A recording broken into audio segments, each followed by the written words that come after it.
राजस्थान विश्वास, प्रेम और आस्था का प्रदेश है। यहाँ की माटी में मीरा और धन्ना जैसे भक्तों ने समय समय पर ईश्वर की सार्थकता को और ज्यादा स्पष्ट किया है।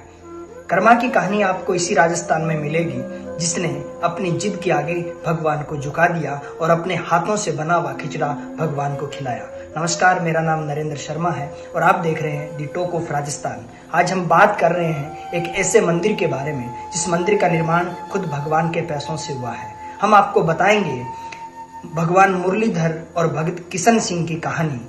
हम बताएंगे आपको कि भारत के अंदर एक ऐसा मंदिर है जिस मंदिर के अंदर लगी मूर्ति से सोना निकलता था। जी हाँ, हम बात कर रहे हैं राजस्थान के बीकानेर जिले के गारबदेसर गांव की पहचान एक ये भी है कि वर्तमान जयपुर ग्रामीण से सांसद राज्यवर्धन सिंह राठौड़ का पैतृक गांव गारबदेसर ही है और इस गारबदेसर में स्थित है एक ऐसा मंदिर जिस मंदिर में लगी मूर्ति से सोना निकलता है। इस मंदिर के साथ कई मान्यताएं जुड़ी हुई है। हम सिलसिलेवार तरीके से एक एक मान्यताएं आप लोगों तक पहुंचाएंगे। पहली मान्यता यह है कि कहा जाता है कि एक बार गारबदेसर गांव में भयंकर अकाल पड़ा था। लोगों के पास अन्न खरीदने तक के पैसे नहीं थे। गारबदेसर के ठाकुर किशन सिंह, जो कि भगवान मुरलीधर के परम भक्त थे, उन्होंने जन कल्याण के कार्य करवाने हेतु उस वक्त बीकानेर रियासत के राजा राय सिंह से कुछ पैसे उधार लिए थे और उनसे यह वादा किया था कि आने वाली दीपावली तक मैं आपके ये पैसे चुकता कर दूंगा। कहते हैं कि वक्त तेजी से गुजरा और दीपावली का पर्व है वो आ गया। जब ठाकुर किशन सिंह शाम के वक्त माता लक्ष्मी की पूजा करने बैठते हैं तब उन्हें याद आता है कि अरे, बीकानेर रियासत के राजा से मैंने कुछ पैसे उधार लिए थे और आज उन पैसों को चुकाने का दिन है।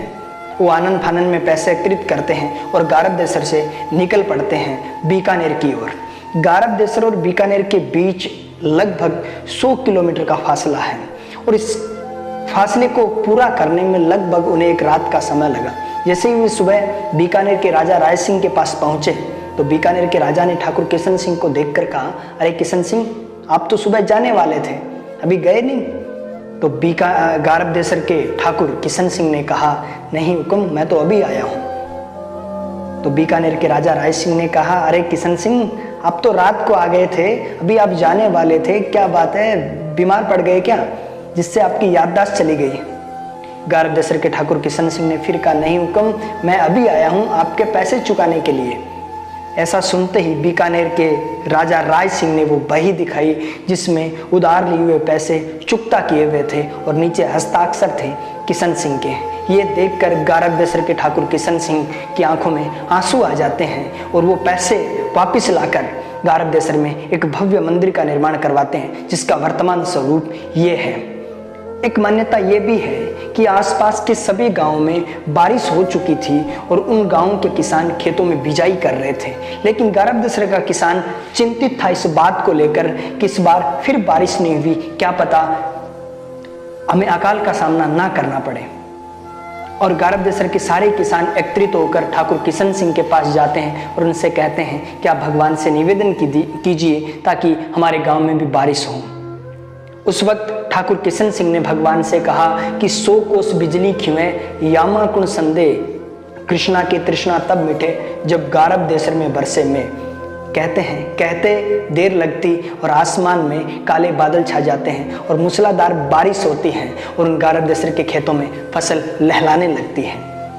अब हम आपको उस घटना के बारे में बताने जा रहे हैं जिस घटना को अमूमन सभी लोगों ने देखा है, और वो घटना ये है कि गारबदेसर के इस मंदिर में लगी हुई है सालग्राम की एक मूर्ति और उस सालग्राम की मूर्ति खुद भगवान मुरलीधर ने ठाकुर किशन सिंह को भेंट की थी और उस मूर्ति से निकलता था सोना।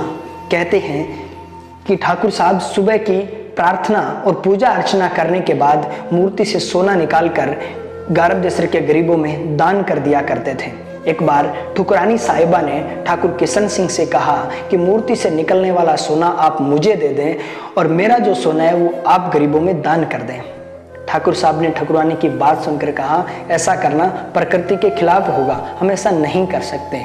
ठकुरानी साहिबा जिद करने लगती हैं तो ठाकुर साहब मूर्ति से निकलने वाला सोना ठकुरानी साहिबा को दे देते हैं और ठकुरानी साहिबा के पास जो सोना था वो लेकर गरीबों में दान कर देते हैं। कहते हैं दूसरे दिन जैसे ही ठाकुर किशन सिंह मूर्ति के सामने सोना निकालने के लिए आते हैं वो सोना निकलता नहीं है, बल्कि उस मुंह में अटक जाता है। आप देखिए स्क्रीन के ऊपर वो मूर्ति आपको स्पष्ट दिखाई दे रही है, जिसके अंदर आज भी सोना लगा हुआ है। मिलते हैं एक नए वीडियो के साथ, तब तक आपका और अपनों का ख्याल रखें। नमस्कार।